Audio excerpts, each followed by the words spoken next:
வணக்கம் and welcome to delight cinemas. இன்னைக்கு தியேட்டர்ஸில் பார்த்தீங்கன்னா PS வினோத் ராஜோடைய இயக்கத்தில் சூரி நடிச்சிருக்கிற கொட்டுக்காளி படமும் மாரி செல்வராஜோடைய வாழை படமும் ரிலீஸ் ஆயிருக்கு. ஸோ இந்த ரெண்டு படங்கள் பார்த்து முடிச்சாச்சு. இந்த ரெண்டு படங்களும் எப்படி இருக்குங்கிறத பற்றி தான் இந்த வீடியோவில் நம்ம பார்க்க போகிறோம். ஸோ இந்த வீடியோ ஒரு 2-in-1 ரிவ்யூ வீடியோவாக வந்து இருக்க போது.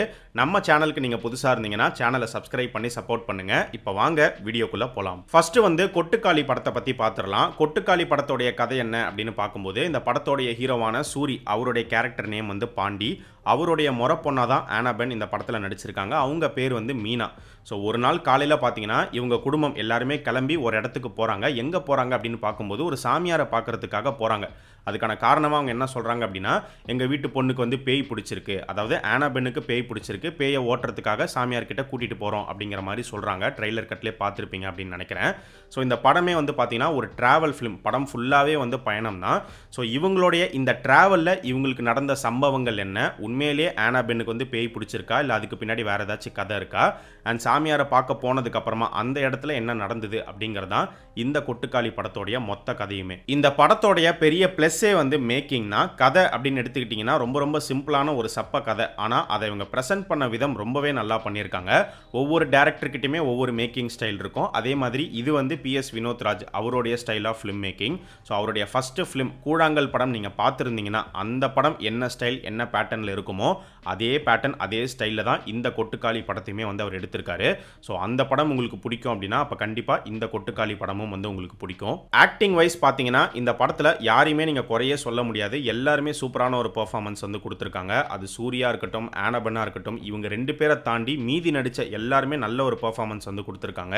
சூரி எடுத்துக்கிட்டோம் அப்படின்னா இந்த படத்துக்காக இந்த பாண்டிங்கிற கதாபாத்திரத்துக்காக அவருடைய வாய்ஸை டேமேஜ் பண்ணி நடிச்சிருக்காரு. அவருடைய பெர்ஃபார்மன்ஸ் ரொம்பவே நல்லா இருந்துச்சு.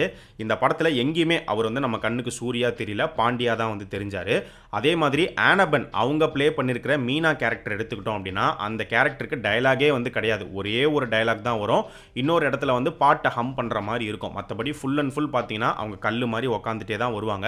அவங்களுக்கு எந்த ஒரு டயலாகுமே கிடையாது. ஆனால் அப்படி இருந்துமே அந்த ஒரு ஸ்டோன் ஃபேஸை அவங்க மெயின்டைன் பண்ண விதமாக இருக்கட்டும், அதுக்கு நடுவில் அவங்களுடைய ஃபீலிங்ஸை எக்ஸ்பிரஸ் பண்ணுறது, கண் கலங்கிறது, ஸோ அந்த ஆக்டிங் எல்லாமே வந்து பார்த்தீங்கன்னா ரொம்பவே சூப்பராக பண்ணியிருந்தாங்க. மனுஷங்களை நடிக்க வச்சிடலாம், ஆனால் மிருகங்களை நடிக்க வைக்கிறது ரொம்ப ரொம்ப கஷ்டம். ஆக்சுவலாக நடிக்க வைக்கலாம் முடியாது. அதுங்களுடைய ஆக்ஷன்ஸை கரெக்டாக நம்ம பார்த்து கேப்சர் பண்ணிக்கணும்.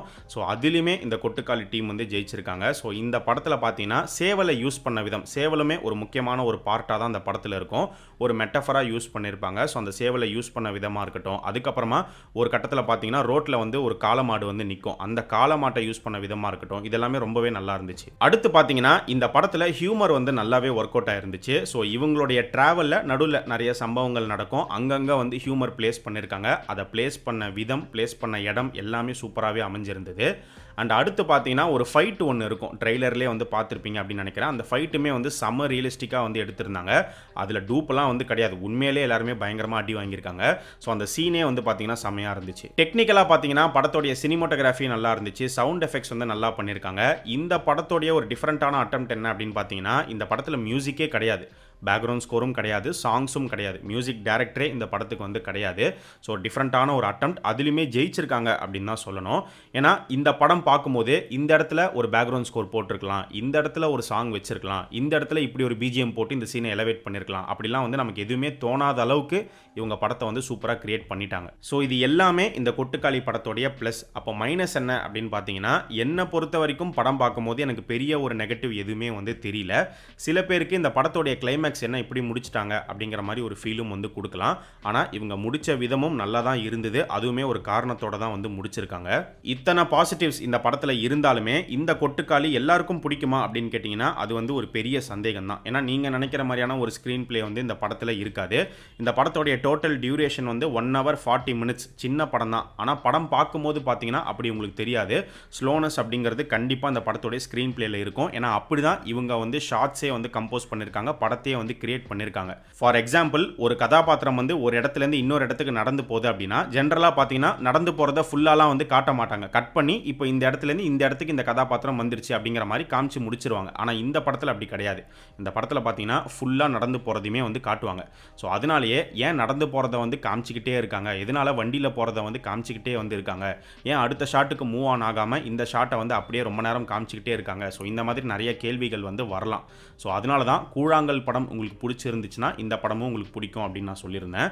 மலையாளத்தில் மம்முட்டி நடித்த நண்பகல் நேரத்து மயக்கம், அந்த படம் வந்து செமையான ஒரு படம். ஆனால் அந்த படமும் இதே மாதிரியான ஒரு ஸ்டைலில் தான் வந்து இருக்கும். ஸோ இந்த மாதிரியான படங்கள், இந்த மாதிரியான ஃபிலிம் மேக்கிங் ஸ்டைல் உங்களுக்கு பிடிக்கும் அப்படின்னா தான் இந்த கொட்டுக்காளி படமும் உங்களுக்கு பிடிக்கும். ஸோ என்னை பொறுத்த வரைக்கும் இந்த கொட்டுக்காளி படம் வந்து மஸ்ட் வாட்ச் அப்படின்னு தான் நான் சொல்லுவேன். ஆனால் படத்தை பார்க்கணுமா வேணாமா அப்படிங்கிறத இப்போ நான் சொன்ன விஷயங்கள் எல்லாத்தையுமே கேட்டுட்டு நீங்கள் டிசைட் பண்ணிக்கோங்க. இன்னைக்கு இந்த படம் தியேட்டர்ஸில் ரிலீஸ் ஆயிருக்கு. ஏற்கனவே இந்த கொட்டுக்காளி படத்தை பார்த்து முடிச்சவங்க இந்த படம் உங்களுக்கு எப்படி இருந்துச்சு, உங்களுடைய ஒப்பீனியனை இந்த வீடியோவுடைய கமெண்ட் செக்ஷனில் சொல்லுங்க. அடுத்து பார்த்தீங்கன்னா வாழை படத்தை பற்றி தான் நம்ம பார்க்க போகிறோம். இந்த படம் எடுத்துக்கிட்டோம் அப்படின்னா படத்தோடைய இயக்குனரான மாரி செல்வராஜ் அவருடைய லைஃப்பில் நடந்த உண்மை சம்பவத்தை கற்பனை கலந்து சொல்லியிருக்கிற ஒரு படம் தான் இந்த வாழை. ஸோ படத்தோடைய கதை என்ன அப்படின்னு பார்த்தீங்கன்னா புளியங்குளம் ஊரில் நடக்கிற ஒரு கதைக்களமாக வந்து காட்டப்படுது. இந்த வாழை படத்தோடைய ஹீரோ வந்து சிவநைந்தன் அப்படிங்கிற ஒரு சின்ன பையன், ஸ்கூல் படிக்கிற ஒரு பையன். அந்த பையனுடைய ஃபேமிலி எடுத்துக்கிட்டோம் அப்படின்னா அந்த பையனுக்கு அப்பா கிடையாது, அம்மா அக்கா மட்டும்தான். ஸோ அவனுடைய ஃபேமிலி அம்மாவும் அக்காவும் என்ன வேலை செய்கிறாங்க அப்படின்னு பார்த்தீங்கன்னா அவங்களுடைய ஊரில் இருக்கக்கூடிய வாழைத்தோப்புலேருந்து வாழைத்தார்களை கொண்டு போய் லோடு ஏற்றுற வேலை. ஸோ இந்த வேலையை தான் இவங்க செய்கிற மாதிரி காட்டப்படுது. இவங்க மட்டும் இல்லை, இந்த பையனும் வந்து பார்த்தீங்கன்னா ஸ்கூல் இல்லாத சமயத்தில் சனி ஞாயிறு லீவ்லலாம் வந்து இந்த பையனையுமே அவங்க அம்மா வந்து வேலைக்கு கூட்டிகிட்டு போயிடுறாங்க. ஸோ இந்த பையனுடைய ஸ்கூல் லைஃப் ஒரு பக்கம், வேலை ஒரு பக்கம். ஸ்கூலில் வந்து நல்லா படிக்கிற ஒரு பையனாக வந்து காட்டுறாங்க. இன்னொரு பக்கம் இந்த வேலை வந்து இந்த பையனுக்கு சுத்தமாக பிடிக்காத மாதிரியுமே வந்து காட்டுறாங்க. ஸோ இப்படி இருக்கக்கூடிய இந்த சிவனைந்தனுடைய வாழ்க்கையில் என்னென்ன சம்பவங்கள் நடந்தது அப்படிங்கிறது தான் இந்த வாழை படத்தோடைய மொத்த கதையுமே. இந்த படத்தில் நடிச்சிருக்கிற ஆர்டிஸ்ட் எல்லாருமே அந்தந்த கேரக்டருக்கு ரொம்பவே ஆப்டாக செட்டாக இருந்தாங்க. எல்லாருடைய பெர்ஃபார்மன்ஸுமே ரொம்பவே நல்லா இருந்துச்சு. மெயினாக இந்த படத்தோடைய லீட் கேரக்டரான சிவனைந்தன் அப்படிங்கிற அந்த கேரக்டரில் நடிச்சிருக்கிற பொன்வேல், அந்த பையனுடைய பெர்ஃபார்மன்ஸ் ரொம்பவே சூப்பராக இருந்துச்சு. அதே மாதிரி அந்த பையனுடைய ஃப்ரெண்டாக வர சேகர் கதாபாத்திரம், அந்த பையனுடைய பெர்ஃபார்மன்ஸும் நல்லா இருந்துச்சு. நிக்கிலா விமல் பார்த்தீங்கன்னா இந்த படத்தில் வந்து ஒரு டீச்சர் கேரக்டர் வந்து ப்ளே பண்ணியிருக்காங்க. ஸோ சிவனைந்தனுக்கு வந்து இந்த டீச்சர் மேலே ஒரு க்ரஷ் இருக்கிற மாதிரி காமிச்சிருப்பாங்க. அந்த போர்ஷன் எல்லாமே வந்து நல்லா இருந்துச்சு. அதே மாதிரி இந்த படத்தில் காமெடி வந்து நல்லாவே ஒர்க் அவுட் ஆயிருக்கு. ரஜினி கமல் சார்ந்த ஒரு சில விஷயங்கள் வரும். எல்லா காமெடியுமே வந்து பார்த்தீங்கன்னா நல்லா இருந்துச்சு. அண்ட் எமோஷனல் பார்ட்டும் எமோஷனல் கனெக்டும் ரொம்பவே நல்லா பண்ணியிருக்காங்க.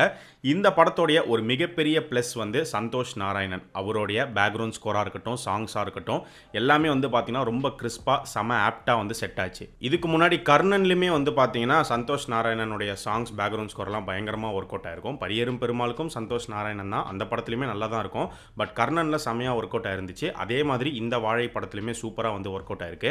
மெயினாக பார்த்தீங்கன்னா இந்த படத்தில் வந்து ஒரு ஒப்பாரி சாங் ஒன்று வரும். அந்த சாங் வந்து ரொம்பவே நல்லா இருந்துச்சு. இதெல்லாம் தாண்டி இந்த படத்தில் வந்து ஒரு சில பழைய சாங்ஸை வந்து பிளேஸ் பண்ணியிருப்பாங்க. இந்த படத்தோடைய ஸ்டோரியே வந்து பார்த்தீங்கன்னா இப்போ ப்ரெசென்ட்டில் நடக்கிற கதை கிடையாது, பாஸ்ட்டில் நடக்கிற ஒரு கதை. அந்த டைமில் வந்த ஒரு சில சாங்ஸை வந்து யூஸ் பண்ணியிருப்பாங்க.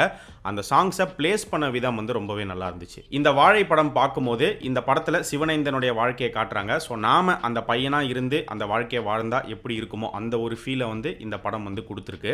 டைரக்டர் மாரி செல்வராஜா இருக்கட்டும், பா ரஞ்சித்தா இருக்கட்டும், இவங்களுடைய அரசியல் ஐடியாலஜி என்ன அப்படிங்கிறது நம்ம எல்லாருக்கும் நல்லாவே தெரியும். இவங்க எடுக்கக்கூடிய ஒவ்வொரு படத்துலையுமே தொடர்ச்சியாக அதை அவங்க பேசிக்கிட்டே தான் வராங்க. அந்த வகையில் இந்த வாழை படத்தை பொறுத்த வரைக்கும் இந்த படத்துலையுமே மாரி செல்வராஜ் வந்து அதை பேசியிருக்காரு. ஆனால் பயங்கரமாக வந்து திணிக்கல. அடுத்து டெக்னிக்கலாக பார்த்தீங்கன்னா ஏற்கனவே மியூசிக் பற்றி பேசியாச்சு. படத்தோடைய சினிமோட்டோகிராஃபி, எடிட்டிங், சவுண்ட் எஃபெக்ட்ஸ் அப்படின்னு சொல்லி எல்லாமே வந்து நல்லா பண்ணியிருக்காங்க. லொக்கேஷன்ஸுமே வந்து நல்லா இருந்துச்சு.